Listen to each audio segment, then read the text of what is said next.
Hello. కానమోకు కథావచనం మోహనవచనం పరిజ్ఞాన హితబాండం. శ్రోతలకు ఆహ్వానం, నమస్కారం. చదవదగునెవరు రాసిన తదుపరి చదివిన వెంటనే మరువక పలువురికి వినిపింపబూనిన అది ఏ పరిజ్ఞాన హితబాండమవు పో మహిళ మోహనవచనమై విరాజిల్లు. పరిజ్ఞాన హితబాండం లక్ష్యం ప్రతివారీ సమాచార హక్కు. ఆస్ఫూర్తితోనే ఇప్పుడు రాహుల్ గాంధీ వారి భావ విరచతం గొంతుక లేని వారి పక్షాన నిలబడటమే అనేటువంటి అంశాన్ని ఇప్పుడు మీ కానమోకు కథావచనం శ్రోతలకు మీ కానమోకు స్వరంలో వినిపిస్తాను, వినండి. గొంతుక లేని వారి పక్షాన నిలబడటమే రాహుల్ గాంధీ విరచిత అంశం. ఒక రాజకీయవేత్తగా నా కర్తవ్యం చారిత్రకంగా అడగారిపోయిన గొంతుక లేని వాళ్ల పక్షాన నిలబడటమే. వివక్షలు లేని వ్యాపార భారతం లక్ష్యం. ఈస్ట్ ఇండియా కంపెనీ భారత్ను అణిచివేసింది. తన వ్యాపార శక్తి సామర్థ్యాలతో కాకుండా భారతీయ సంపద సృష్టికర్తలను తన కుటిల వ్యాపార పద్ధతులతో జీవన్మరణ దుస్థితిలోకి నెట్టివేయడం ద్వారా ఆ కంపెనీ మన దేశంపై పెత్తనం చేసింది. మన మహారాజులు, నవాబులతో భాగస్వామ్యం నెరపి ముడుపులు లేదంటే బెదిరింపులతో వారిని వశం చేసుకొని మన మాతృభూమి జీవన చైతన్యాన్ని స్తంభింపజేసింది. సుదూర పరాయి దేశం నుంచి వచ్చిన ఆ కంపెనీ మన సంప్రదాయ బ్యాంకింగ్ వ్యవస్థలను నియంత్రించింది. పాలనా యంత్రాంగాలపై అజమాయిషీ చేసింది.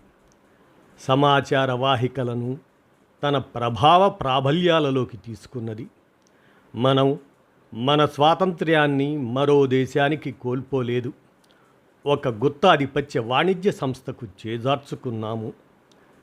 ఇదొక కఠోర వాస్తవం. ఈ విషాద చరిత్రను మరువవద్దు, సదా జ్ఞాపకం ఉంచుకోవాలి.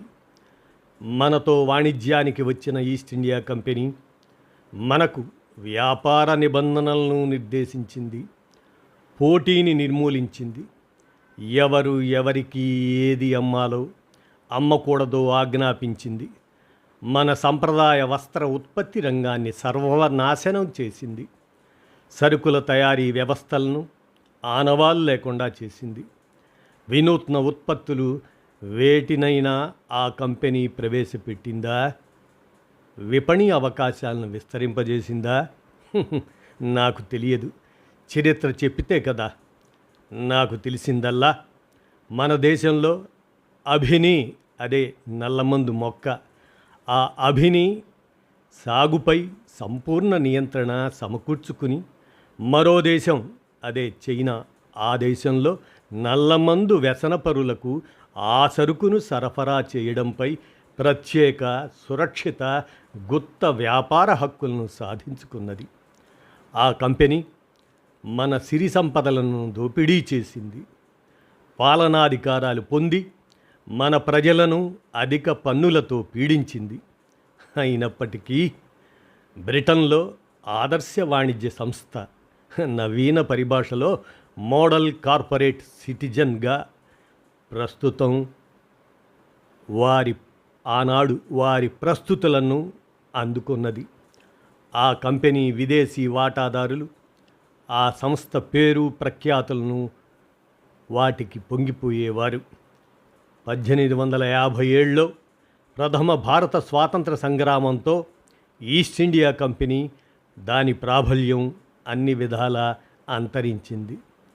దాన్ని మన తీరానికి పంపిన ఆ పరసీమ సామ్రాజ్యవాదులే మన దేశానికి ప్రత్యక్ష పాలకులయ్యారు. ఆనాడు ఆ కంపెనీ వ్యాపార పాలనా కార్యకలాపాలతో నెలకొన్న భీతి ఇప్పుడు మళ్ళీ మన దేశ ప్రజలను ఆవహిస్తుంది. ఆ కంపెనీ లక్షణాలను పుడికిపుచ్చుకున్న కొత్త గుత్త వ్యాపారులు మన వ్యాపార వాణిజ్య రంగాలలో చెలరేగిపోతున్నారు. అపార ధనరాశులను కూడగట్టుకుంటున్నారు. వారి ఆర్థిక అభిజాత్యానికి హద్దులు లేకుండా పోయాయి. కోటాను కోట్ల భారతీయులు కృషించిపోతుండగా ఆ ఆధునిక కుబేరులు ఉజ్వలంగా వెలిగిపోతున్నారు. మన సంస్థలు, వ్యవస్థలు ఇంకెంత మాత్రం మన ప్రజలకు చెందినవిగా లేవు. వాటి కార్యకలాపాలు మన ప్రజల నిర్ణయాలకు లోబడి జరగడం లేదు. అతి కొద్ది మంది గుత్త వ్యాపారుల ఆదేశాల మేరకు అవి పనిచేస్తున్నాయి. వారి పురోగతే వాటి లక్ష్యమైపోయింది. పర్యవసానంగా లక్షలాది చిన్న పరిశ్రమలు చితికిపోయాయి. మన దేశం ఇప్పుడు యువ భారతీయులకు సరైన ఉపాధి అవకాశాలను కల్పించలేని దుస్థితిలోకి జారిపోయింది. వందే మాతరం. భారత భూమి ఈ గడ్డపై పుట్టిన వారందరికీ మాతృమూర్తి. అయితే ఆమె ప్రసాదించిన అపార సహజ వనరులు అన్నీ ఇప్పుడు గుత్తాధిపత్యంలో ఉన్నాయి. అనేక మంది హక్కులను త్రోసిపుచ్చి ఎంపిక చేసుకున్న అతి కొద్ది మందికి ఆ అనంత సిరులపై స్వామ్యం కల్పించడం ఏమిటి? భారతమాత పరితాపం చెందుతుంది. దేశ ఆర్థిక రంగంపై గుత్తాధిపత్యం పెంచుకుంటున్న వారి మూలంగా భీతి చెందుతున్న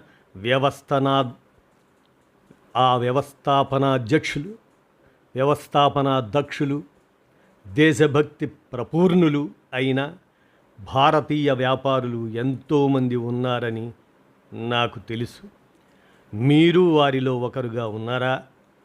ఫోన్లో మాట్లాడడానికి సైతం భయపడుతున్నారా? గుత్తాధిపత్యవాదులు రాజ్య వ్యవస్థతో లాలూచీపడి మీ వ్యాపార రంగంలోకి ప్రవేశించి మీ సొంత సంస్థను స్వాయత్తం చేసుకోవడానికి పూనుకుంటారేమోననే భయం కలుగుతుందా? మీ వ్యాపార సంస్థలను ఆ గుత్తాధిపత్య కంపెనీలకు విక్రయించేలా చేసేందుకు ఐటీ, సిబిఐ, ఈడీ దాడులు జరగవచ్చని ఆందోళన చెందుతున్నారా? వ్యాపార పురోగతికి అవసరమైన పెట్టుబడి సకాలంలో మీకు లభించకుండా చేస్తారేమో అని కలవరపడుతున్నారా? మీ వ్యాపార మనుగడను దెబ్బతీసేందుకు హఠాత్తుగా నియమ నిబంధనలను మార్చివేస్తారేమో అని స్థిమితం కోల్పోతూ ఉన్నారా? ఇంతకు ఉత్పత్తుల ఉత్కృష్టత కానీ, వినియోగదారుల బాహుళత్వం కానీ, ఆ బాహుళ్యం కానీ, భావాల వినూత్నతత్వం కానీ ఆ బడా గుత్త వ్యాపారుల ప్రధాన యోగ్యత కానే కాదు. అది భారతదేశ పాలనా సంస్థలు, విధాన నిర్ణేతలను తమకు అనుకూలంగా ప్రభావితం చేయగల సామర్థ్యం మాత్రమే. మీ వలే కాకుండా ఆ బడా గుత్తాధిపత్య కంపెనీలు భారతీయులు ఏ పుస్తకాలు, పత్రికలు చదవాలో, ఎలాంటి సినిమాలు, ఏ టీవీ కార్యక్రమాలు చూడాలో నిర్ణయిస్తున్నాయి. భారతీయులు ఎలా ఆలోచించాలో, ఏ విధంగా మాట్లాడాలో ప్రభావితం చేస్తున్నాయి అవి. ఇప్పుడు ఒక వ్యాపారవేత్త విజయం, ఒక వ్యాపార సంస్థ సాఫల్యం లేదా పురోగతిని నిర్ణయిస్తుంది మార్కెట్ శక్తులు కావు, అధికార సంబంధాలు మాత్రమే. వ్యాపార జయాపజయాలను ఇవే నిర్ణయిస్తున్నాయి. మీ హృదయంలో ఒక భయ విహ్వలత గూడు కట్టుకొని ఉంది. అయితే దానితో పాటు ఆశాభావం కూడా ఉన్నది. ఒక రాజకీయవేత్తగా నా లక్ష్యం కాదు, కర్తవ్యం చారిత్రకంగా అణగారిపోయిన వాళ్ళు, గొంతుకలేని వాళ్ళ పక్షాన నిలబడటమే. సమాజంలో అట్టడుగున ఉన్న చిట్ట చివరి బడుగు జీవిని ఉద్ధరించడమే మన ధ్యేయం కావాలి అన్న గాంధీజీ మాటలే నాకు స్ఫూర్తి. ఆ స్ఫూర్తే నా రాజకీయ కార్యాచరణను సదా ప్రభావితం చేస్తుంది. ఆ ప్రభావమే గ్రామీణ ఉపాధి హామీ పథకానికి, ఆహార హక్కును, భూస్వాధీన బిల్లుకు మద్దతునిచ్చేలా నన్ను పురిగొల్పింది. నియామగిరి ఘర్షణల్లో ఆదివాసీల తరపున నేను నిలబడ్డాను. 3 సాగు చట్టాలకు వ్యతిరేకంగా రైతులు ఉద్యమించినప్పుడు వారి పక్షాన నా గొంతు విప్పాను. మణిపూర్ ప్రజల వద్దకు స్వయంగా వెళ్ళి వారి బాధలు చూచాను, వారి వ్యధలు విన్నాను. మీకు ఇది నేను అందజేస్తూ రాస్తున్న సందర్భంగా గాంధీజీ స్ఫూర్తిదాయక మాటల గాంభీర్యాన్ని, పరమార్థాన్ని పూర్తిగా అర్థం చేసుకోలేకపోయానన్న సత్యాన్ని గ్రహించాను. మన సమాజంలో అనేక సామాజిక శ్రేణులు ఉన్నాయి. మీ వ్యాపార వర్గం వాటిలో ఒకటి. మీరు అనేక ప్రతికూలతలను ఎదుర్కొంటున్నారు, పీడనలకు గురవుతున్నారు. మీకు ఏవైతే నిరాకరించబడ్డాయో, అంటే 1-2 సంస్థలకు అనుకూలంగా వ్యవహరిస్తూ న్యాయమైన రీతుల్లో పోటీ పడే పరిస్థితులు లేకుండా చేశారో, అటువంటి పరిస్థితులు, అవకాశాలను కల్పించడమే నా రాజకీయాల లక్ష్యం. ప్రభుత్వం కేవలం ఒకరి ప్రయోజనాలకు మాత్రమే కాపు కాస్తూ మిగతా వారిని ఉపేక్షించడాన్ని ఎట్టి పరిస్థితుల్లోనూ అనుమతించకూడదు. అవినీతికర రహస్య వ్యాపార పద్ధతులను ప్రోత్సహించకూడదు. ప్రభుత్వ ఏజెన్సీలు అనేవి ఆయుధాలు కాదు. వ్యాపార సంస్థలను బెదిరించడానికి వాటిని దుర్వినియోగం చేయకూడదు. ఇది అలా ఉంచితే మీలో నెలకొని ఉన్న భయం మీ నుంచి ఆ బడా గుత్తాధిపత్య వ్యాపారులకు బదిలీ కాకూడదు. అలా కావడాన్ని నేను ఎటువంటి పరిస్థితుల్లోనూ సమర్థించను. వారు చెడ్డ వ్యక్తులేమీ కాదు. మన సామాజిక రాజకీయ పరిస్థితుల నుంచి ఉత్పన్నమైన వారే. వారికి వ్యాపారాల నిర్వహణకు అవకాశాలు కల్పించాలి. అలాగే మీకు కూడా. ఈ దేశం మనందరి కోసం ఉన్నది.